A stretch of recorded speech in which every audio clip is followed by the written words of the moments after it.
What is up, everybody? Christy here with another IVF update. I am on day 10 of my cycle. I'm on day 10 of my stim cycle. I'm not sure how much of this you can see. Hopefully you can see the whole thing. I had an ultrasound on Tuesday here, and I had an ultrasound here today, Thursday the 12th. So I also had an ultrasound Saturday the 8th. So on Saturday the 8th, the expectation was that I was going to start a medication called Cetrotide. Cetrotide is a medication that suppresses your ovulation. When we did my measurements on Saturday, I did not have enough large follicles to start the Cetrotide, so we measured again on Tuesday. On Tuesday, bear with me guys, I need to make sure you can see this. So on Tuesday, when we measured, I had enough follicles, but they were still on the smaller side. So we started the Cetrotide with an expectation of doing my embryo retrieval, my egg retrieval, Monday the 16th. I went in today, so I started Cetrotide Tuesday night. Cetrotide actually makes me feel really, really good. So I started Cetrotide Tuesday night. Wednesday morning, I woke up, I felt amazing. I was out in the yard doing yard work, doing chores. I didn't sit down all day. I moved a ton, felt really great. Same thing this morning. I woke up full of energy, feeling really good. So went in for my ultrasound and blood work this afternoon, or this morning, and my follicles are not as large as they were last round when I did my trigger shot, but the nurse seemed to think we may be triggering today for an embryo retrieval or egg retrieval on Saturday, which is initially what we had planned, but it's got me feeling a little bit uneasy because I don't have as many follicles as I had last round. Last round at trigger shot day, I had about 14 or 15 measurable follicles. Now I have 10. Now, follicles are really about quality, not quantity. So hopefully with the change in medication, the quality of the follicles I do have are better. So I will end up with more than 2 fertilized, but it does have me feeling a little bit anxious about the whole process. Which leads me to kind of the topic I wanted to discuss today, which is the roller coaster of emotion. Starting IVF, going through IVF, you are just constantly riding the highs and lows of every single day. I can't even explain how many moments of extreme excitement I've had and how many moments of just pure devastation I've had throughout this IVF process, from cycle 1 to cycle 2 to cycle 3. Something I struggle with personally is binge eating.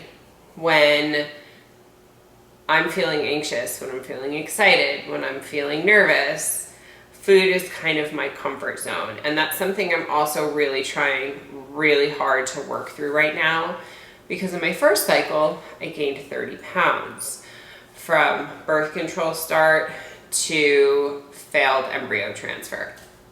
It's about a 4-month span. I'm trying not to do that again. Fortunately, I have lost, I think, 4 or 5 pounds since birth control start to today, so I'm doing pretty well. But I'm still feeling a tremendous amount of emotion and excitement and disappointment as I go throughout this process, which is leading me to really, really, really want to binge eat. Today was probably the most difficult day I've encountered thus far when I found out we may be doing my trigger shot with 10 follicles. Now, 10 follicles is amazing. A lot of women end up with none or 1 or 2, and I'm not saying that I'm not blessed to have what I have, but what I am saying is it's causing a lot of internal anxiety for me and a lot of emotions coming out about this whole process. So after I went to the doctor, I went to Trader Joe's, I picked up some groceries, and when I came home, I was just ravenous. And so I knew the behaviors that were going to come following the feelings I was having, and I really wanted to combat it. So I allowed myself to eat a little bit. I had some chicken, I had some turkey, and I had a little bit of sweet potato. And it just didn't get me where I wanted to be from an emotional eating perspective, because nothing was going to get me there. So we went into the kitchen, I pounded a 16-ounce bottle of water, got in the shower, got out, put a full face of makeup on because I am headed out. And by the time I was done with all of that, the feeling had passed, and now I feel like I'm centered and I'm back in control. And so I guess what I'm trying to convey here is, when you're feeling out of control, go do something else. Don't try and fill that void, that food desire, with something else, because it's probably not going to help. The best thing you can do is just pound some water, take a walk, take a shower, get out of the house, go do something else, and let it pass. The last thing I want to touch on today is stress in general. So the way I was feeling after my doctor's appointment got me thinking about stress and something I haven't covered yet, which is stress management and alleviating stress. So I have a very high stress job. My job has me working triple the volume of what I'm used to working, but I love my job. I love the people I work with. I love being that HR person who gets to offer people jobs. I get to change people's lives. But right now, where I am today and where I am in my stim cycle, it is way too stressful for me to be working while I'm trying to combat the emotions of IVF. And so what I did was take time off. And I highly, highly encourage you to evaluate your annual budget of PTO when you're going into a year where you know you're going to be doing IVF, and take off some time during the most stressful part of your IVF cycles. IVF in general can take years, but there are certain pieces that are going to be really stressful. For me, the last 6 weeks and the next 4 weeks, really stressful time. So I fortunately was able to take an unpaid leave of absence. Now I have IVF now, and then I have to have a tumor removed that is near my uterus.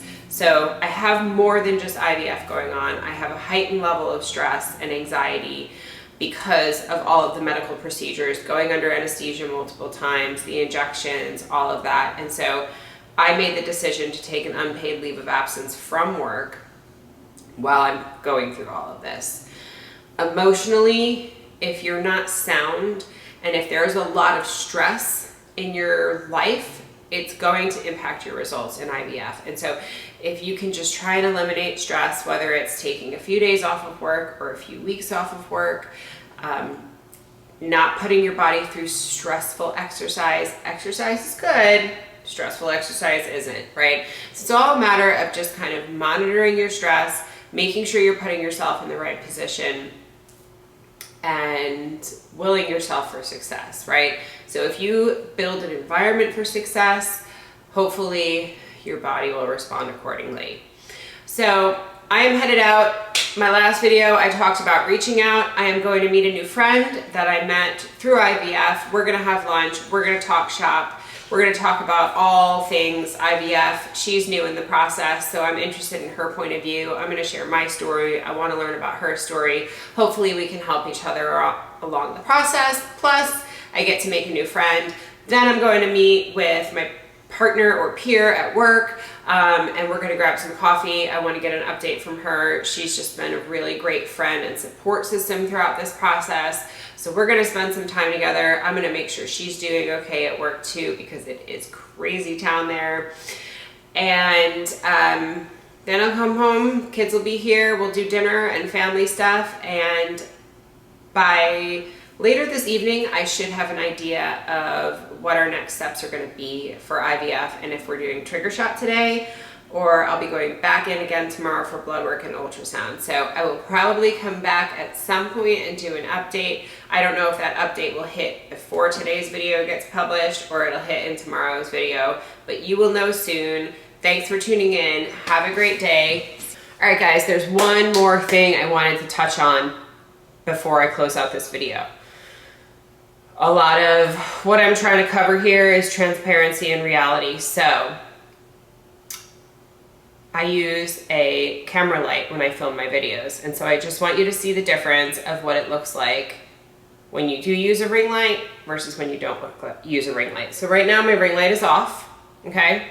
This is what I look like. Now watch how amazing a ring light will make anybody look just by changing lighting.